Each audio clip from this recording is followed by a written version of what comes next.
Understanding TikTok's monetization woes. TikTok's compensation model is generally viewed as unsatisfactory. Let's delve deeper to understand why this is the case. TikTok's payment model is structured in such a way that the platform only disburses between 2 cents and 4 cents for every 1,000 views.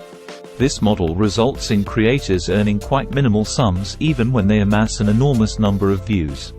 A classic example to illustrate this point is Khaby Lame, who holds the title for the highest number of followers on TikTok, boasting an impressive 159 million followers and an astounding total of nearly 18 billion views. Despite these staggering figures, his ad revenue from TikTok is just around $540,000. This might seem like a substantial sum, but we need to remember that we are talking about the top TikToker on a global scale. To put things into perspective, the same number of views on YouTube could potentially generate earnings close to $54 million, assuming a $3 RPM. TikTokers, of course, don't solely depend on TikTok's ad revenue.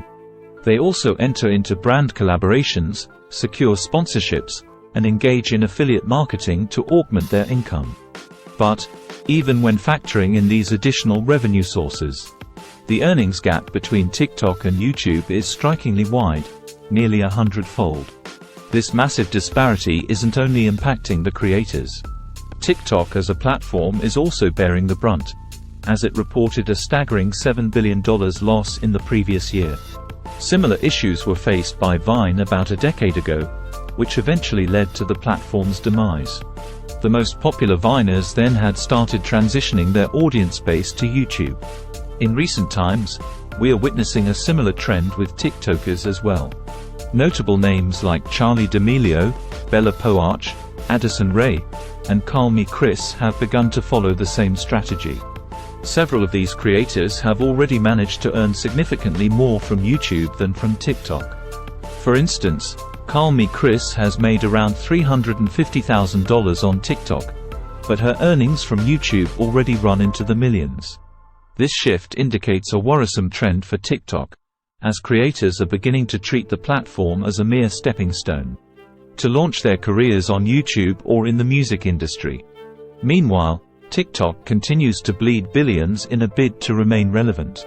As such, the monetization struggles and the uncertain future of the platform are issues that cannot be overlooked. TikTok's most glaring weakness lies in its inability to attract advertisers. It's easy to pin this reluctance on the unfamiliarity of creating short, portrait mode ads. However, this is not the primary issue at hand. Large corporations like Apple and Coca-Cola, who possess massive marketing budgets and a workforce dedicated to navigating such challenges, are notably absent from TikTok's advertising platform. The reluctance to advertise on TikTok is not because companies are unable to understand the platform or lack the resources to create suitable advertisements. Instead, it's because they simply don't want to advertise on TikTok.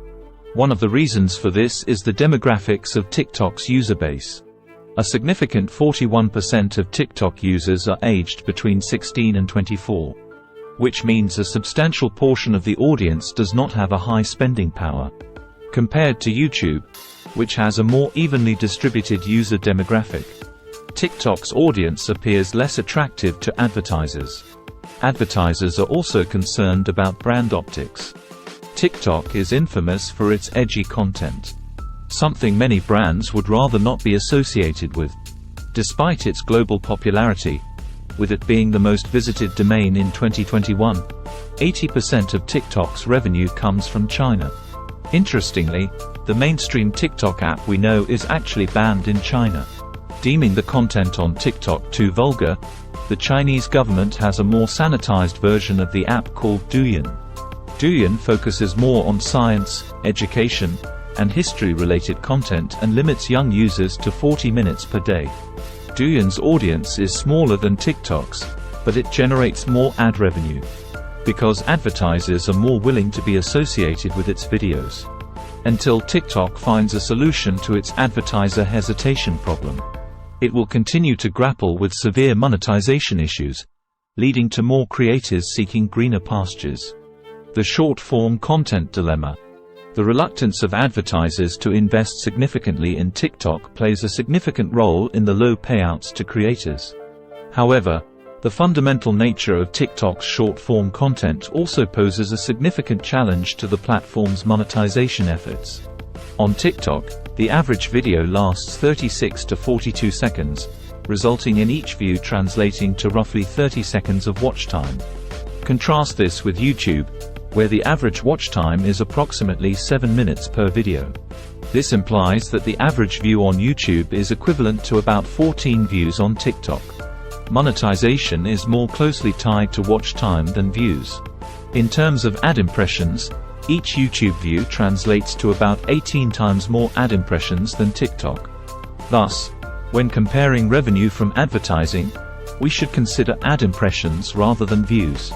Once we take this into account, the gap between YouTube and TikTok earnings becomes somewhat less stark, but still favors YouTube by a ratio of about 7 to 8 to 1. To overcome this obstacle, TikTok and its creators are attempting to transition towards longer-form content. However, they face another hurdle. TikTok's algorithm prioritizes audience retention, which means creators must figure out how to extend the length of their videos without sacrificing viewer engagement. This is a delicate balance to maintain, and one that is essential for TikTok's continued relevance.